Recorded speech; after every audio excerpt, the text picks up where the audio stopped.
Greetings, people of the internet. This is the second video I am filming for the month. Today, I'm going to be ranking Grand Theft Auto games. This one's going to be a lot easier for me to do because I have indeed played every single Grand Theft Auto game there is out there. And a little note here, the person who made this tier list, if I'm not mistaken, this album or this game cover is not right, because if I can look this up, GTA 2 for Game Boy Color, I think it just like totally depends on the art.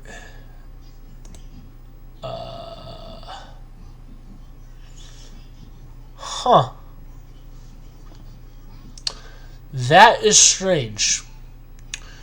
So, yeah, this was official artwork, but they are used the GTA 1 for Game Boy.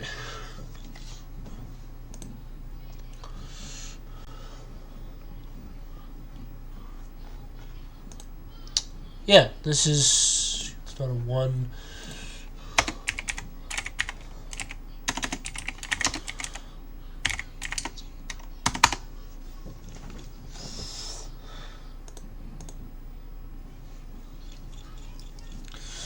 So I'm guessing this is alternative game art.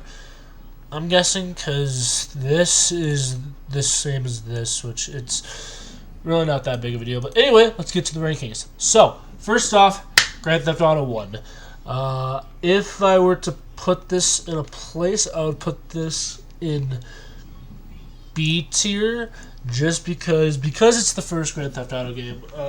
If you've played the first two Grand Theft Autos, which I'm just going to put Grand Theft Auto 2 in A because it's the tad bit better game. But I personally think that the first two Grand Theft Auto games are alright. Do I stand by this? Did I stand by this then? No. I didn't really like these games because I mainly got used to this set of games. These set of games is a whole other video on its own. But the first two Grand Theft Auto games, in my opinion, now I would recommend you play GTA 2 over GTA 1, just because, you know. And also, for anyone who says that GTA 6 is going to be the first ever GTA game to have a female protagonist, let me tell you something. GTA 1 and GTA 2, if I'm not mistaken, allows you to play as females, as the person you play as.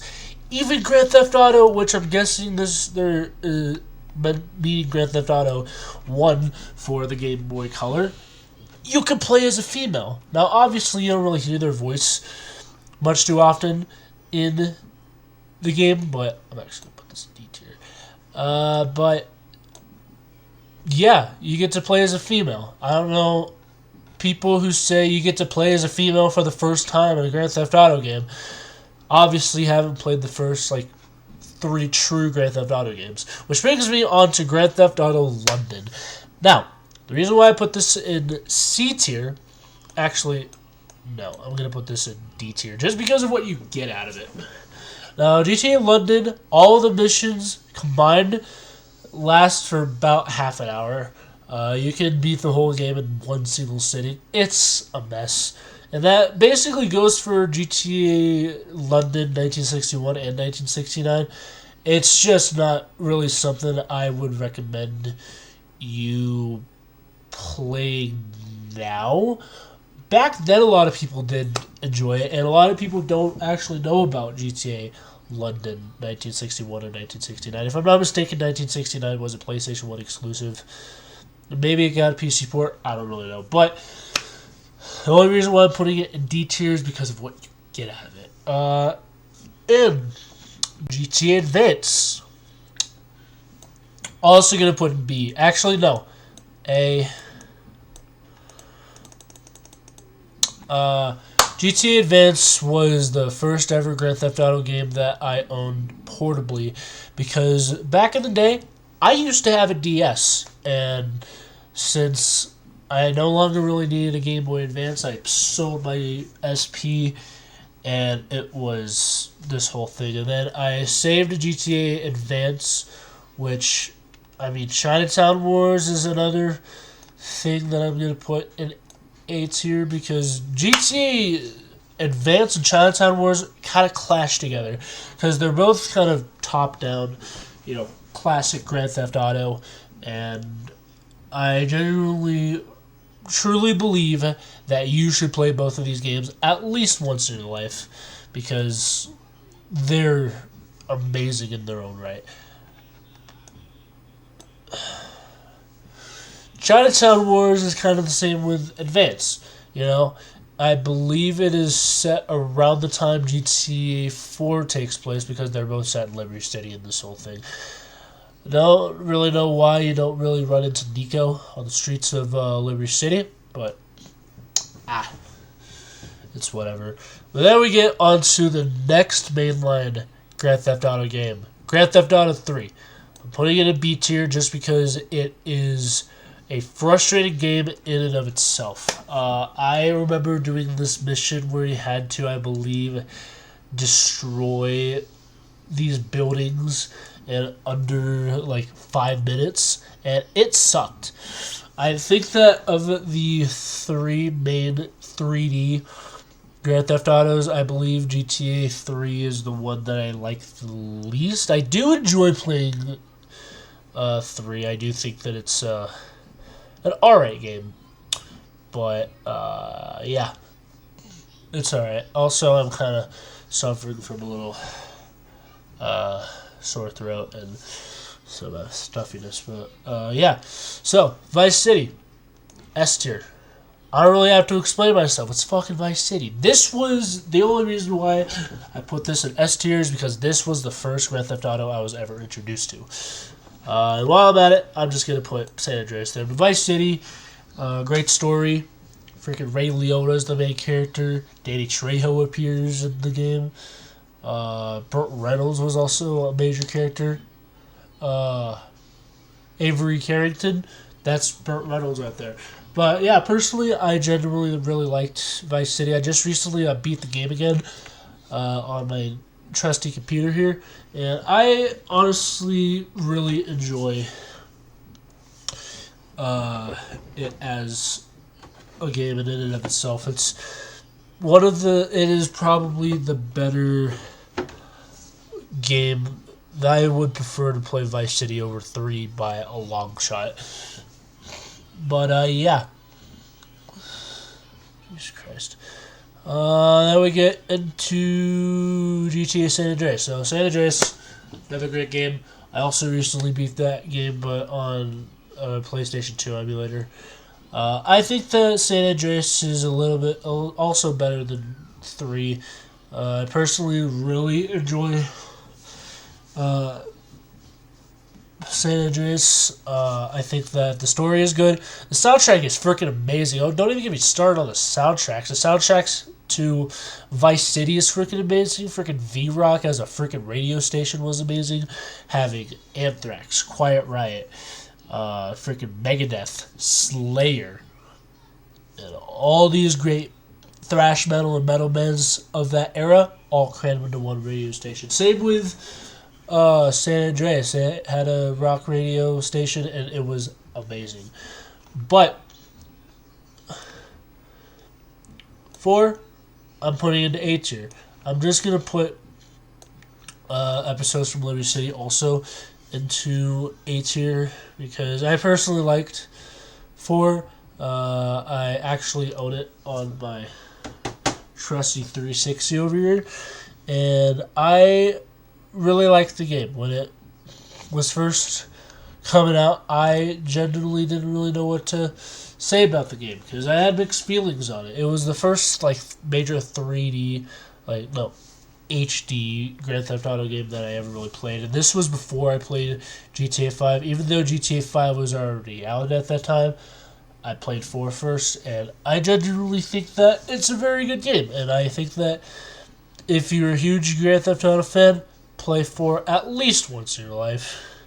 You gotta play it at some point. Before we continue, this is going in C tier. I know that the Definitive Trilogy has improved a lot since its release, but from what I experienced of it, it's D tier. And then we get into the two PSP games, two major ones. I mean, yes, Chinatown Wars kind of released for it as well. I'm just going to put Vice City Stories, Liberty City Stories up there too. So with these two games, from what I have played with it, I did genuinely enjoy them. With Vice City Stories, honestly, it's just like Vice City, but it's portable. My main issue with going back to these games now on a PSP, I highly don't recommend you don't. I don't recommend you do that, and I recommend that you get the PS2 versions because those games, well, those versions were pretty alright. And then there was also the PC unofficial PC ports that were looking around the internet a few years back. And if you have either of those, then do that. But Liberty City Stories, I think, is a tad bit better than Vice City Stories. Just because Vice City Stories, the pacing is just a little. And with Liberty City Stories, it's basically GTA 3, but on the freaking PSP. Vice City on the PSP, and then Chinatown Wars also on the PSP, kind of being, that kind of experience. And then we got GTA 5. Obviously, I put it in S tier. This is the game that I've actually played the most, and it has a lot of replay value. If you're one of those types of people who like to hunt for achievements. Like, I recently unlocked all the main achievements for GTA 4, 5, all on my nice trusty 360. And a lot of people are asking me, why? Why would you go back and play these games now on an Xbox 360? Well, I was kind of poor for quite a while, and I still am, but when I did have the money, I bought these games on my Xbox 360, but I didn't have a new console. I had the Xbox One version of GTA 5 for a while, and then I got into a little bit of trouble and caused that game to be broken. But aside from that, yeah, GTA 5 is the game that I've played the most out of all of these. And yeah, I hope you all enjoy. There's not really much to say about GTA 5. Soundtrack's pretty good. Story is freaking amazing. Oh, look. PlayStation.